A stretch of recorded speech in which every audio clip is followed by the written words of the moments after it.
Ben 10 vs Sung Jin Woo is way closer than you think, mostly. Today I'll be analyzing their weapons, abilities, and skills to determine who would win a death battle. But before I continue, literally 0% of you are subscribed, so please subscribe. Since Jin Woo is the more popular character right now, I'll be starting off with his scaling. Obvious spoilers for both solo leveling and Ben 10 ahead. Sung Jin Woo was born in a world where random people, now called hunters, were bestowed powers from another dimension to combat the monsters lurking within magical gates. With Jin Woo being the weakest hunter in history, a lowly E rank.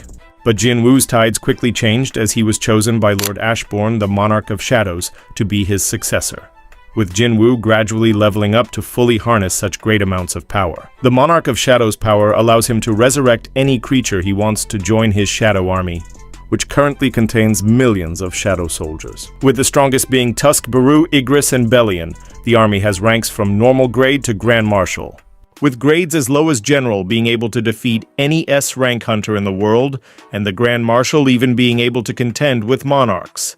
But of course, they're all weaker than Sung Jin Woo, with him having advanced mana manipulation, telekinesis, regeneration, necromancy, enhanced perception, and of course enhanced physical attributes like strength and speed. In the light novel, he's able to fight the outer gods, which are the same race with the absolute being who created the universe. Fighting multiple universal beings means he should have around multiversal levels of attack, potency, and durability. Now for Ben 10, Benjamin Kirby Tennyson was just a regular boy until he obtained the most powerful device in all creation. The Omnitrix, a device that prevents its user from dying and is fast enough to react to the expansion of the Big Bang, which would move with infinite speed. But the Omnitrix's main purpose was to be an alien DNA database. It allows Ben to turn into the prime example of more than 1 million unique aliens. These aliens range from organic, inorganic, cosmic, to even extra-dimensional in nature. Due to this vast range, I'll now skip straight to the battle and then explain as I go on. Ben facing off the strongest shadow soldiers and eventually making his way to Jin Woo. Starting with Tusk, who at best would upscale Thomas Andre, who was able to briefly hold his own against the King of Beasts, who had enough mana to destroy the planet, which would put Tusk at planetary to large planetary. This is impressive, but aliens like Waybig reach these scalings quite casually, with Waybig overpowering the Conquest Ray, which could destroy a large planet. Moving on to Baru is where things become interesting.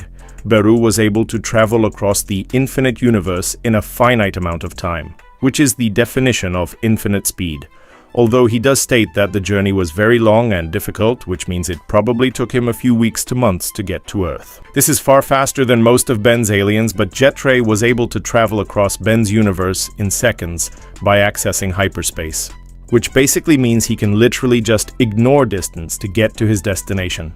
Both Baru and Jetray would have infinite speed, but Jetray would just be much more layers into infinite speed than Baru. Both Baru and Igris are below the Monarchs, which can break through dimensions, but Jetray was able to destroy an extra-dimensional artifact that could also break through dimensions. The same artifact that showed no damage to Waybig's blasts, which would put Jetray's attack potency above both Igris and Baru, now to Bellion, the only shadow in Jin Woo's army that could contend with Monarchs. In theory, Jetray should still be massively faster, but Bellion's durability should be enough to withstand Jetray's blasts. If Jetray won't work, then we'll have to use Clockwork. Clockwork was able to reverse a bomb that destroyed infinite universes and timelines, which would put Clockwork infinite layers into multiversal. Couple that with his immeasurable speed thanks to his time manipulation, he should be more than enough to deal with the entire Shadow Army on his own. Now we move to the Shadow Monarch himself, Sung Jin Woo. As stated earlier, Sung Jin Woo should be multiversal as well, but he would still be infinitely weaker than Clockwork in terms of power. However, the light novel states that Jin Woo has surpassed time. This can mean that Jin Woo had transcended the very concept of time, or it can mean that he's just immune to time hacks on a baseline multiversal level. If that's true, then we still have aliens like Feedback who can absorb the energy of the infinite multiverse and also reacted to the Big Bang, which is the expansion of an infinite universe, so thus should be infinite speed. However, the light novel also states that Jin Woo is the very concept of death. So that means that even Feedback wouldn't put him down.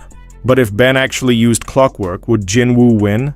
Well, clockwork is beyond the concept of death because his species can outlive his universe, and a member of his species named Multruant survived being hit with the Big Bang and has even lived through infinite cycles of birth and death of the universe. Although clockwork wouldn't be able to put down Jin Woo due to Jin Woo's possible transcendence of time, as stated earlier.